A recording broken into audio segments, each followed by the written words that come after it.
Ay, ito sir. DJ. Ayan. Ano sa'yo? Kinanta natin.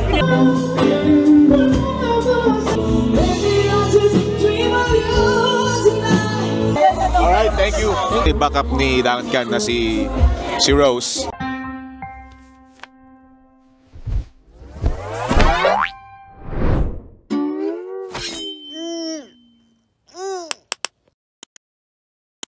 So yan guys, ngayon papunta kami ngayon sa show nila Duncan Ramos at Ella May Saison. Syempre in-invite kami ng friend ko na si Rose. Yan, thank you Rose sa pag-invite sa amin ni Hanhan. Kasi si Rose siya yung backup singer ni Duncan Ramos. Si Rose kasi kabanda ko yan before sa M7 Girls. Yan, siya yung singer namin nung keyboardista pa ako noon. All female kami noon.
To all of you right here. Come on, give yourself a big round of applause.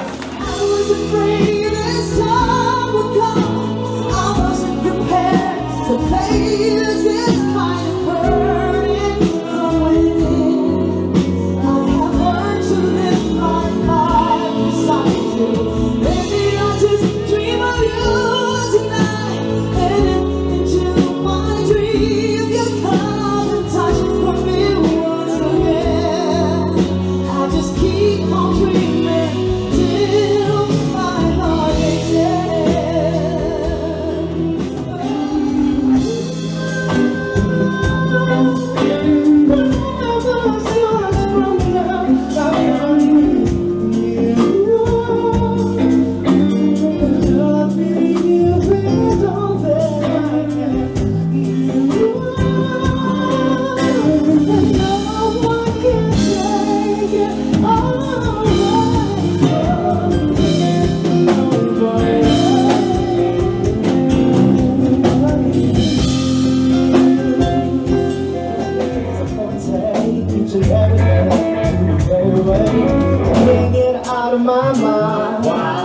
about the girl all the time.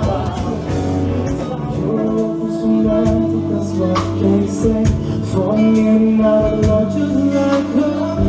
Memorizing is fine, but still don't know what to say. See the headlines, listen to the words I was said to say for me.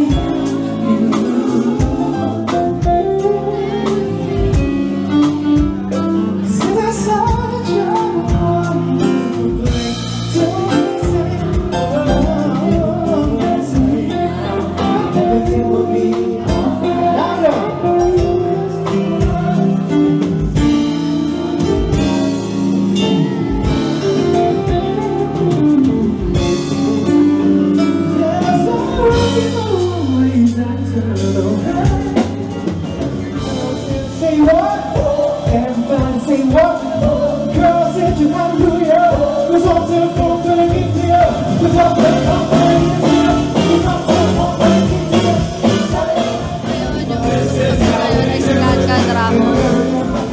Come on, everybody. I can hear you.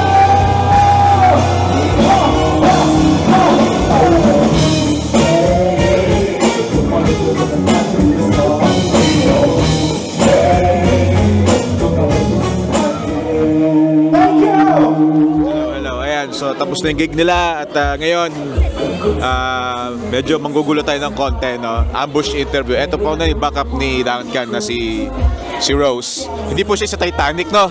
Yes. Facebook tayo. Ay! Duncan Ramos. Yun, oo naman. Parang Siya niya. nilagkas yung Ito sir, DJ. Ayan. Ano Lahat ng sa'yo? kinanta natin, Nen, Gatchel. Apa. Hindi po ako mayor na. Alright, thank you. Thank you. Oh, kamusta si Rose after ng M7 Girls? Kamusta after na M7 Girls? Masaya. Ang daming Daming changes. daming changes sa weight, Ano ba yan? Wait, sa timbang, sa ano. nandadamay ka eh, ha?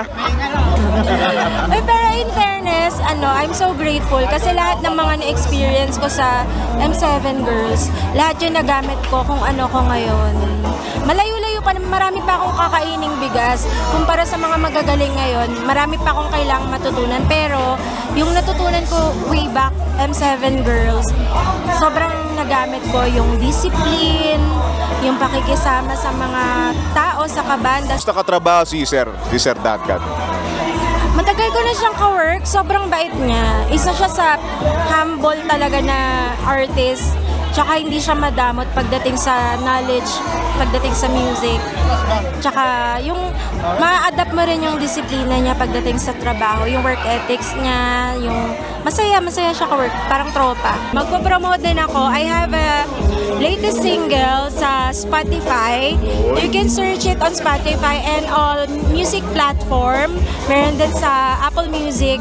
Call on Him. Yan, yung sinulat ko nung pandemic.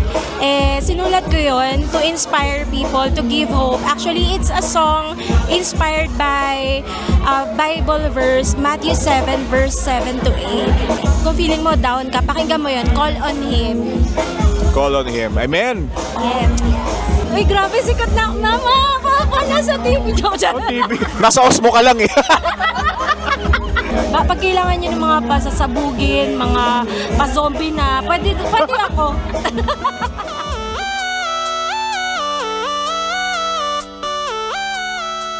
Yan, nakauwi na kami dito sa bahay. And thank you Lord, safe kami nakauwi. So guys, please don't forget to like, share, and subscribe. And syempre, abangan nyo pa yung mga susunod namin na vlogs. Thank you! Bye.